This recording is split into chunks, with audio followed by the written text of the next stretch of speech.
This episode is brought to you by Shopify. Do you have a point of sale system you can trust, or is it a real POS?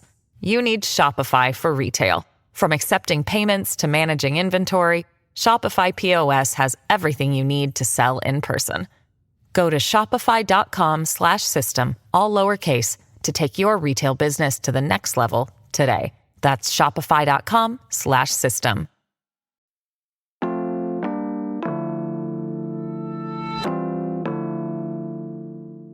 Today on CityCast Pittsburgh, our elected leaders are really, really stoked about landing the 2026 NFL Draft, and they want to spruce up the city before company comes over.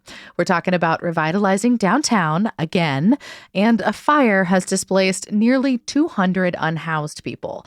We're sharing next steps plus one very Pittsburgh anniversary.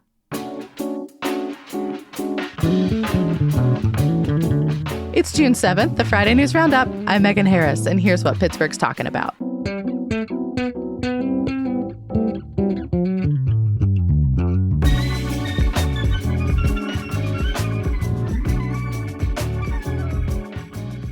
I'm with CityCast producer Sophia Lowe.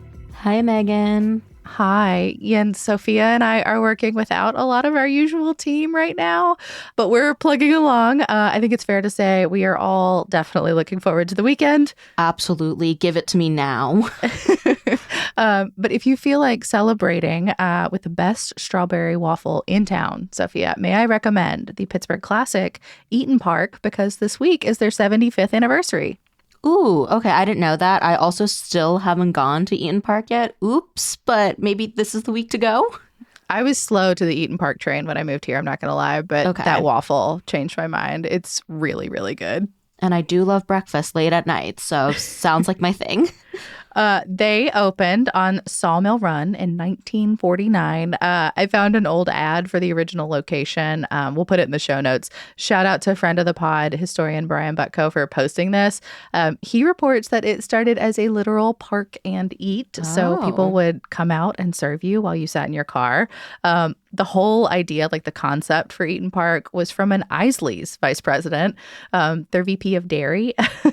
Interesting. But apparently Isley's HQ didn't think that the concept would do well, so Eaton Park became its own thing. Well, joke's on Isley's, because I had never really heard of them until actually moving here. And obviously Eaton Park is still very regional, but I had still heard of it before I actually came to Pittsburgh. It was, in the general back of my head as a place that had smiley cookies. Yeah, exactly. And they now have 60 locations. I did try to verify that and count them all on Google, but oh my God, the toggle was driving me nuts. Although fun fact, actually, the smiley cookie came way later in 1986. Oh, wow. I feel like that's the iconic image that represents Eaton Park now, but... Right? Always be iterating, I guess. Well, what else have you been looking at this week?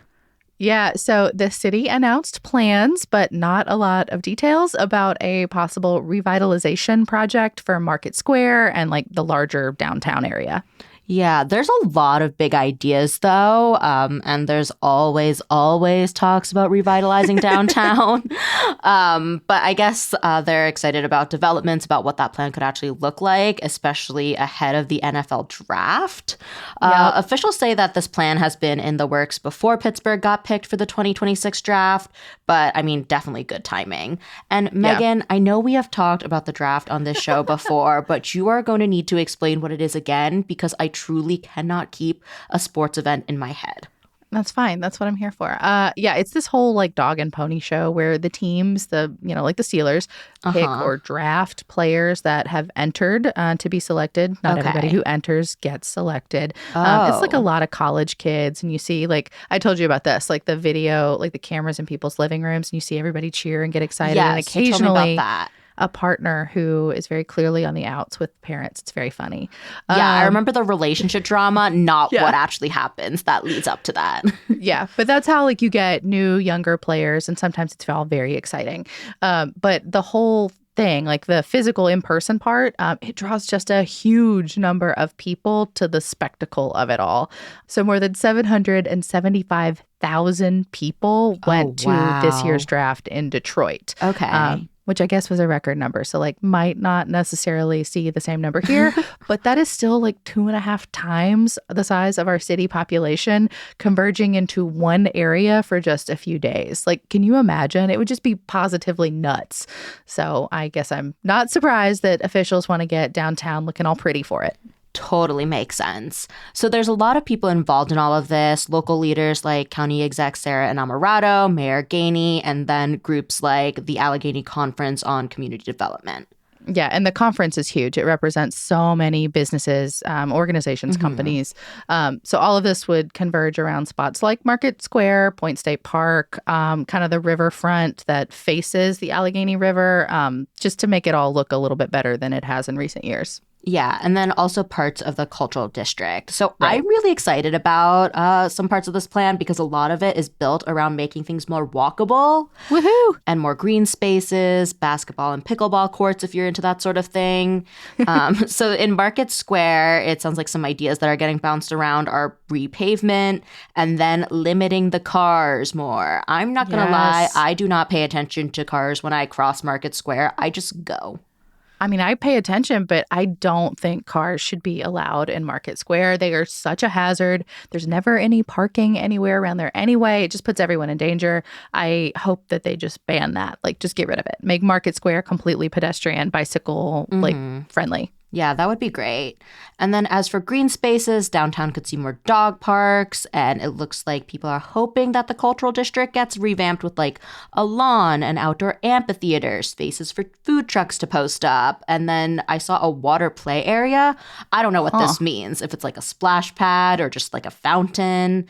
And then like outdoor lawn games. I'm kind of imagining what they have in Bakery Square, like, I don't know, giant chessboard, giant Connect Four, cornhole. I don't know.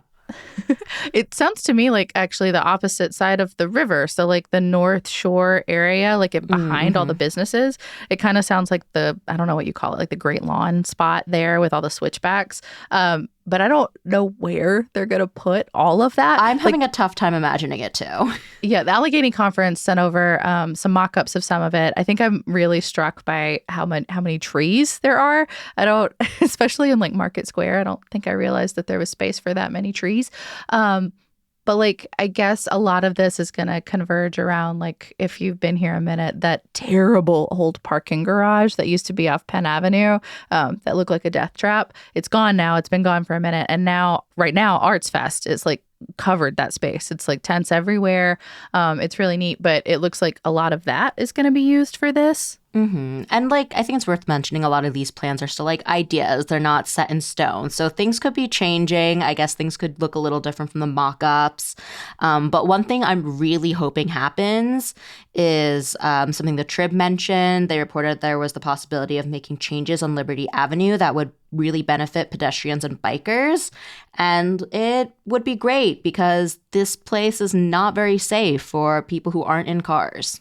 Yeah, in case you missed it, we recently dropped an episode kind of explaining where and how pedestrians and cyclists are getting killed here in the city. And a lot of it comes down to bad city planning from decades and decades ago.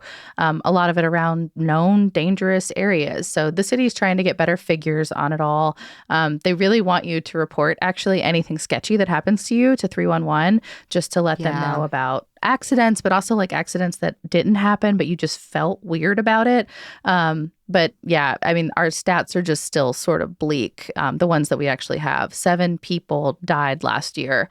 And a bunch of the non-fatal accidents happened around Penn and Liberty and the cultural district and into the Strip district. So we know that some of these areas are a problem. Exactly. It could be really exciting if the city deals with it. Yeah, especially if we're inviting, what could be close to 1 million new people into these spaces 2 years from now. I think it's really important to get that together.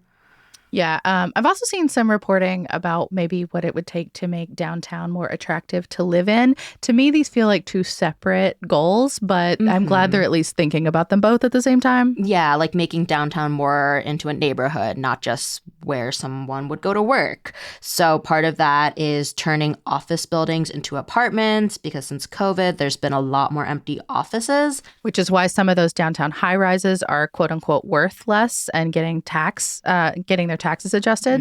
Yeah. But from my very limited knowledge about how this all works, it is much easier said than done to turn an office into housing. Yeah, I feel like I have seen so many stories lately, a lot of them about other cities, but I mean, I think you can still learn from them about just how hard it is and why it's, easier said than accomplished. But Sophia, I think my bigger, I don't know, gripe isn't really the word, but like observation maybe, is just how cyclical some of this feels. If you're a Hey Pittsburgh newsletter reader, you may have seen we just shared a little write-up about Sophie Maslov in partnership with the Heinz History Museum. It's really fun. But she was our first female mayor, and we talked about some of her accomplishments. But if you missed that newsletter bit, you can still find it on our website. That's pittsburgh.citycast.fm.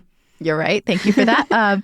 But one of her big moves in the late 70s, early 80s was Market Square's revitalization. Yeah. And like 15 years ago, there was this whole effort to revitalize again for Pittsburgh's 250th birthday.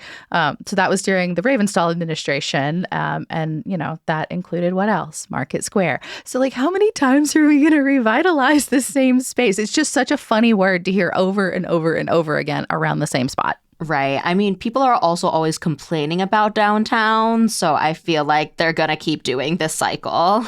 That's true. I feel like nobody's going to be more excited about this announcement than all the suburbanites who've been complaining for several years now. Yeah, maybe they'll come by for the draft and see the whole new thing. Yeah, whatever's new, it's for you too, guys. Yeah, if any of this interests you, the CEO of the Allegheny Conference on Community Development told the Trib that there is going to be a chance for the public to comment on the plans for all of this, but it all has to get done in less than 2 years. So wow, that's so fast. I know. As soon as we see those opportunities pop, we will let yins know.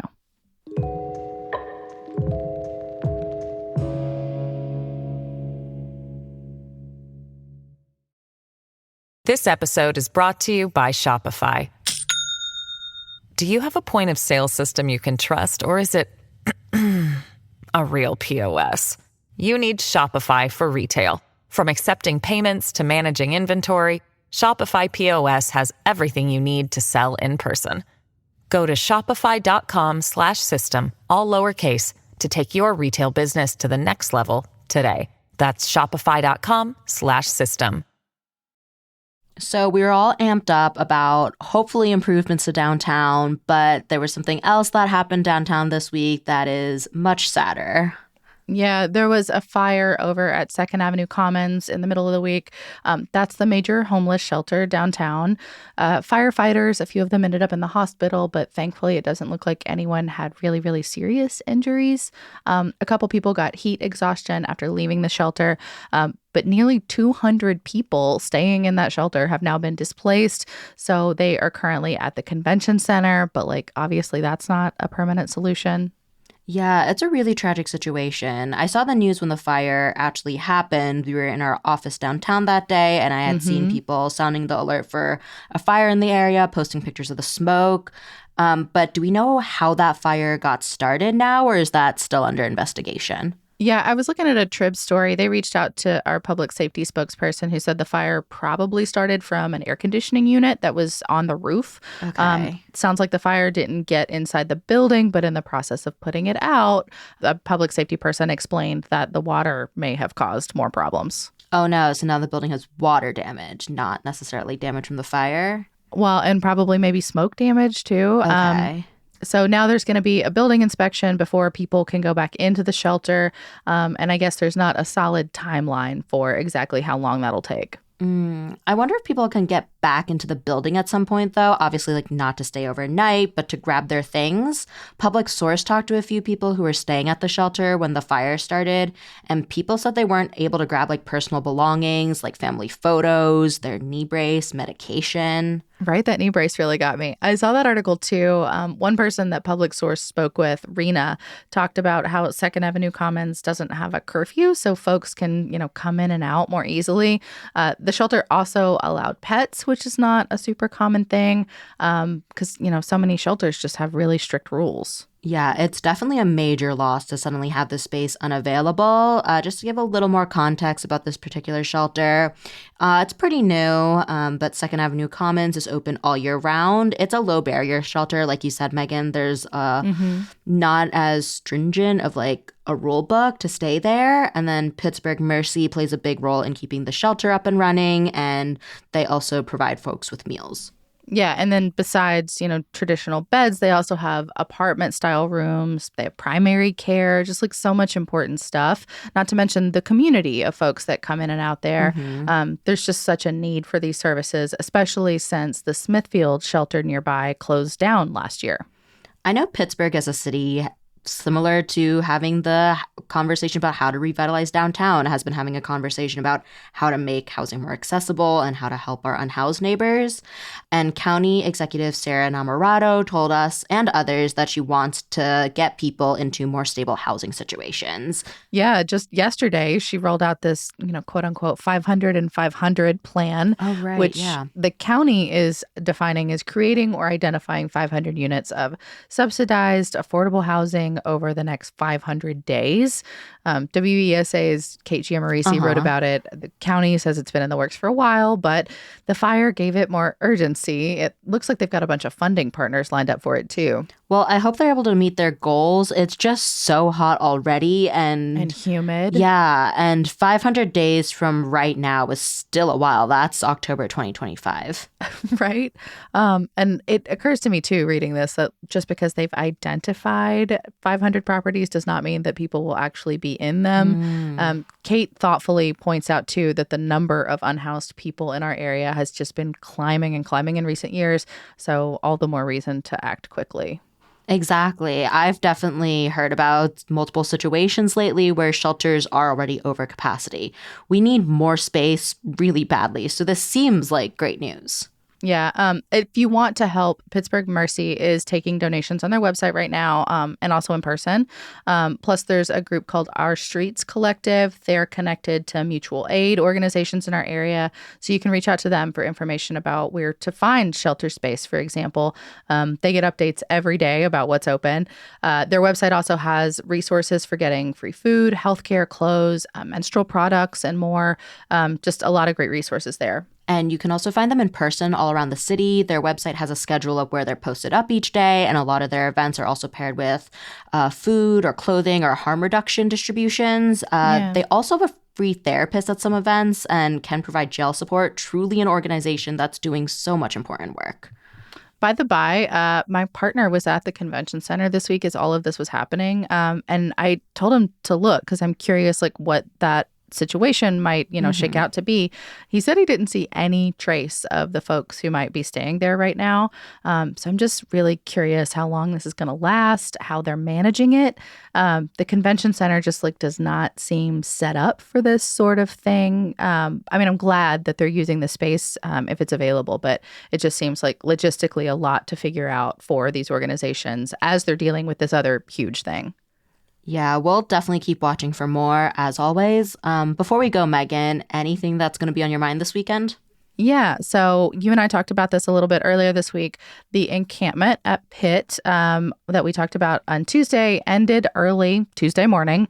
It and others have been erected in support of Palestine and against the war on Gaza. Organizers have been calling for Pitt to disclose their investments and divest from Israel.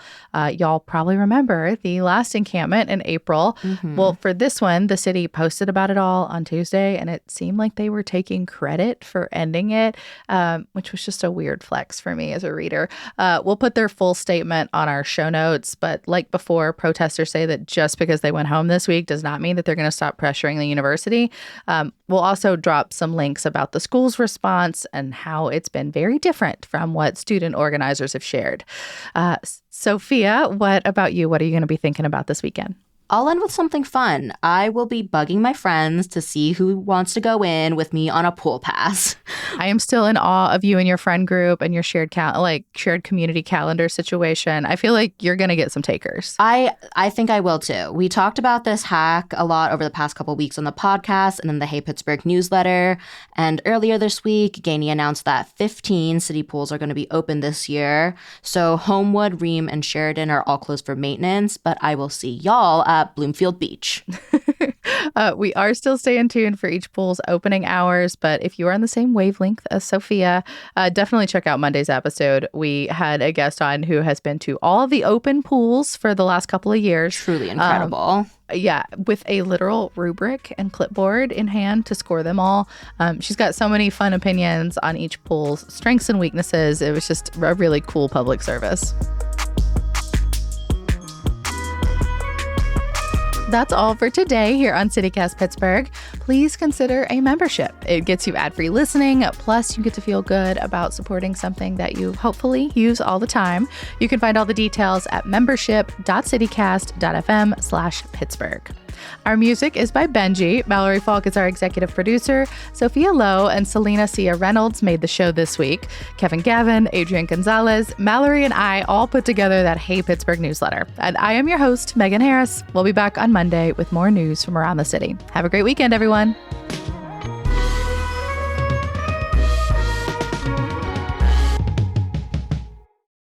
Public sport.